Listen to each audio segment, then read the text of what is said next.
Hi, welcome back to the final part in this three-part video series, Discovering the Real You. So today we're going to have a look at your subconscious blueprint, and we're going to look at why you keep repeating the same patterns and cycles in your life. Now, do you remember in the last video I spoke about the different parts of the brain, and I spoke about the human logical conscious part of our brain only having 10% control, and that our subconscious controls 60 to 70% of our life. And that our subconscious controls and runs our life according to our story. So in this lesson I'm going to talk a little bit about the story and how we develop our story. But I just want you to go back and just remember when I spoke about that event with the dog and how my old brain took over, and how in every, so many different situations and circumstances in our life our old reptilian brain takes over and mammalian brain floods back in the same feelings as if the event really occurred. When that happens, our nervous system is immediately put under inappropriate states of stress because the survival mechanism gets activated. So fight, flight, or freeze is your survival mechanism, which means stress hormones get released into your system. So endocrines and adrenaline gets released into your system in different varying amounts. So we're literally dying. We're killing ourselves with stress. Because you think about the millions and millions of experiences that we have where this happens and builds up and happens and like one over the other, which continually, put our body and our nervous system under these inappropriate states of stress. So we're dying way before our time. So one of the processes that I do in my business is it's an alignment process. It's called beta release alignment. So beta release is a process that balances the left and right lobes of the brain. It takes the body out of inappropriate states of stress so that the body's natural energy flow can resume again. So it's actually a physical alignment. And because your nervous system is attached at your sacrum, what I do is I literally stretch the brain and central nervous system, which pulls the left and right lobes of the brain back into balance. So it gets the blood flowing back to the brain again, and your brain can distribute that energy throughout the rest of the body. It switches off the fight or flight mode, or the survival mechanism, so these stress hormones stop being released into your system. It's probably one of the most powerful healing processes around because it puts you back in touch with you. So I'm not a healer, I'm not a therapist. All I do is I align you and you do the work. Beta release means it takes you out of beta brainwave, which is your waking brain state, and it connects you with theta brainwave. And I'm sure many of you know that theta brainwave is one of the most powerful brainwaves that you can be in. It's where all of your organs get replenished, where your blood gets filtered. It's where you connect with mass consciousness and you connect with your higher self. So beta release connects you with the theta brainwave, and it connects you with your higher power source. Which means once you're aligned, you can fix, heal, cure anything, any disease, disorder, discomfort, whatever's going on for you. So it brings you to an immediate state of balance and groundedness and connectedness again. And all sorts of things happen. I've had clients, get hearing back and get rid of vertigo and nausea and stress and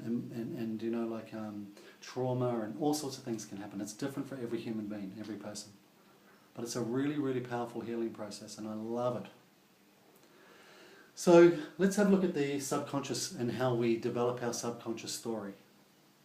So our conscious mind we have 10% control of. So our conscious mind is the things that we know, things that we know that we don't know. And then we have the subconscious, which controls 60 to 70% of how we think, feel and behave.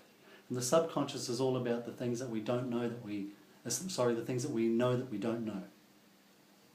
And then we have the unconscious, which is about 10 to 20%. And the unconscious is the things we don't know that we don't know. So the important thing here is between the ages of 0 and 7 years of age, a child develops their ego personality. Now, your personality is how you think other people see you. So your persona is how you see yourself. Your ego personality is how you perceive other people see you. Now, 85%, I'll write that down because it's really important, yeah?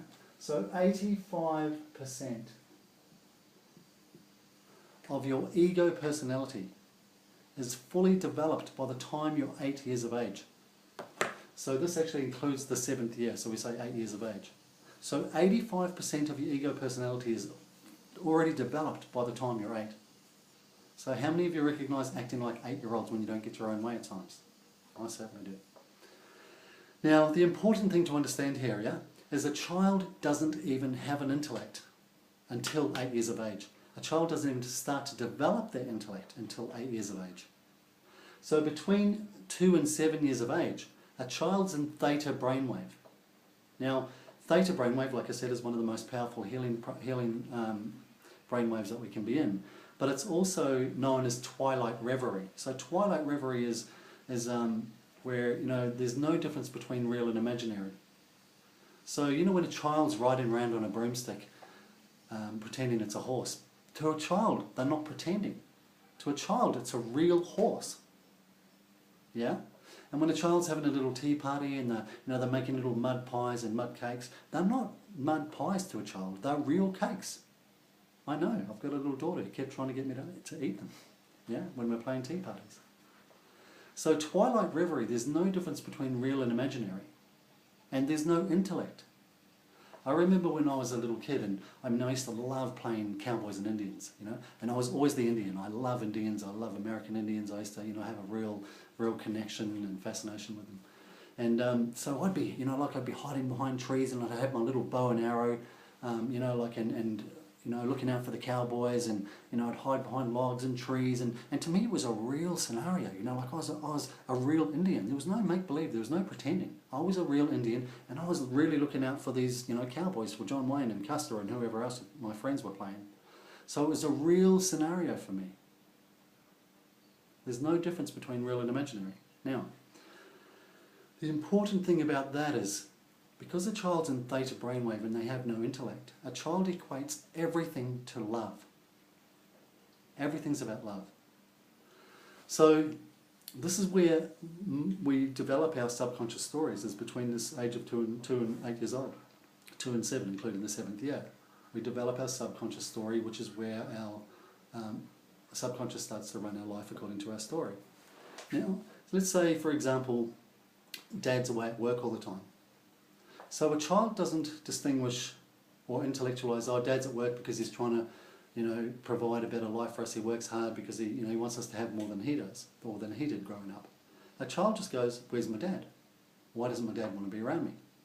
Maybe my dad doesn't love me. Maybe there's something wrong with me. Maybe I'm not good enough. Maybe I'm not important enough or smart enough, or, you know. So, and then what happens is the child starts to look for other situations and circumstances in its life to give foundation and confirmation to its story. So maybe getting picked on or bullied at school, or by siblings, or feeling a little bit left out, or maybe dad comes home angry and yells at the child, and immediately the brain and central nervous system get put under stress, and the fight or flight gets activated again, and then that confirms the story. I knew it. See, you're not good enough. You're not worthy of love. Your dad doesn't love you. You're not important. So what happens is this starts to become our story, and our subconscious starts to run our life according to our story. So as the child grows up and they develop more and they get more confirmation and foundation about their story, their subconscious runs their life according to that, and then it attracts people into their life who keep confirming the story about not being good enough, about not being worthy, about not being lovable.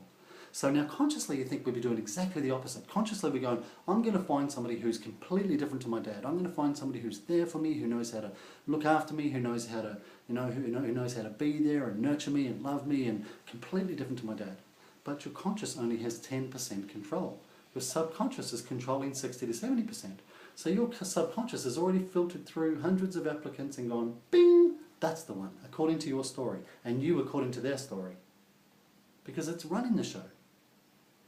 And then after the honeymoon period wears off, you know, where you fall in love and, oh my God, you're my soulmate and wonderful, and oh my God, we're twin souls, and, you know, when the cracks start to appear, then all of this stuff starts to surface, and we realise we keep running into mum or dad, or whoever we're not clear with in our lives.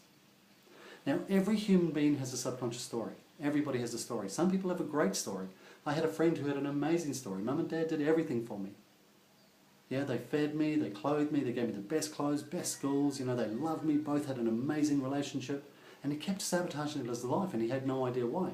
So he'd go out with a girl, and every couple of years his relationships would have a cycle where he'd sabotage the relationship.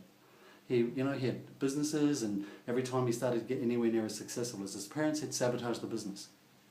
Now consciously he couldn't work out why, and when he came to see me and we did this process that I do, which obliterates the subconscious story, he was able to see that he had a couple of things going on. First of all, he had his mum and dad up on a pedestal. And every time he started to get anywhere near as successful as them, he'd sabotage his relationship, his business, his life. Because he felt he owed his parents so much that he would never want to outdo them, because he'd never want to hurt them like that. So he'd sabotage his life. And the other thing he had going on was, I can't do anything for myself because my parents do it for me. My parents are the ones who are successful. My parents are great, yeah? And every time I get into trouble, my parents bail me out, so that also gave him a connection with love there. But his story was, I'm not good enough, my parents are great. And he kept sabotaging his life. So there's another process that I do called a quantum shift process, which obliterates the story. It shows you there's something completely different going on back there. But because we have no language within our brain, we develop the story, which is a load of rubbish, through lies. Now, like I said, everyone has a story. I worked with a client only last week. His story was, look, my dad used to acknowledge everything I did. He used to compliment everything I did. That's amazing, son. That's fantastic. Now, you think that would be a great thing for a dad to do, yeah? But his story became, man, you know, that puts me under so much pressure. Everything I have to do has to be better, has to be better, has to be better. And then he had everything. He could never do enough in his life. So nothing he did was ever good enough. So he felt like he was always behind the eight ball, always chasing, never enough, never good enough. And then he attracted everything in his life according to that. So our subconscious runs our life according to our story. So it's really, really, really important that we get rid of our story. This is probably one of the most humbling things I get to do with people.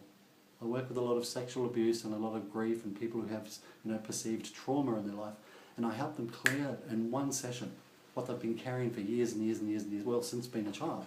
And the great thing is, by clearing it way back then, everything that you've built on top of that story from that age gets obliterated as well. I hope you found this interesting. I hope you've enjoyed this 3-part series. Guys, if you want to connect with me, if there's any way I can help you at all, if you want to, you know, like I do these sessions via Skype. I can't do the beta release, which is a physical alignment by Skype, but I definitely do the quantum shift. Just log on to www.lifetalk.com.au. Flick me an email and we can book you in a session. It's been a pleasure. I love sharing what I know. I hope you've got some value out of it. That's my whole goal, is to give value, give information, give as much as I can for free. So whether you come back and work with me or not, that's not the idea. It's just about sharing as much as I can. So it's been a pleasure and honour. Thank you so much for allowing me to share this with you. And like I said, I hope you got something from it. So have an amazing day. Have an amazing life. Look after that little kid inside of you. Most important. Thanks heaps. Bye.